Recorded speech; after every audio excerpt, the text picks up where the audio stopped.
पैसा कमाए चले गई कलकतिया, राती में ही ललकबो नाही खटिया।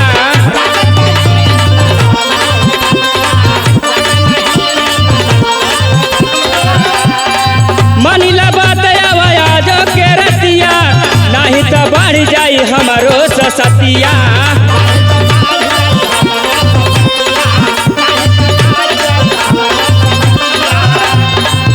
कवन कमिया बा हमारा में पावेला तू, कवन कमिया बा हमारा में पावेला तू, बनलिया के चकना चिखावेला तू।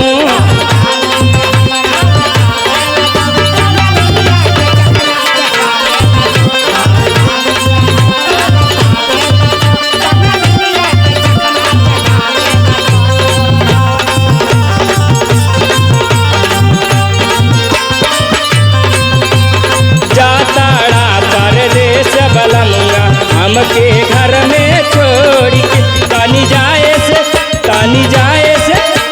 जाए से पहले खाला वटलाली से रोटी बोरी।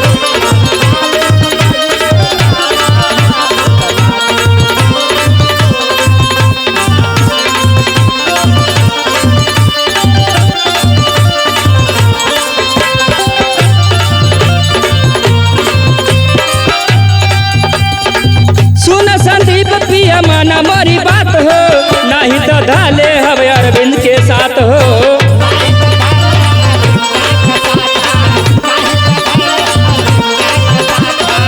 दिलावर के हाथे से चिट्ठी भेजा के, कल चल जाई भाई अवतार के बोला के।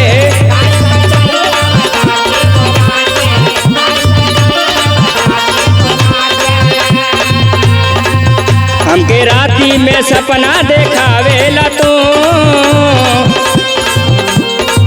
हमके राती में सपना देखावेला तू, बंगलिनिया के चखना चिखावेला तू।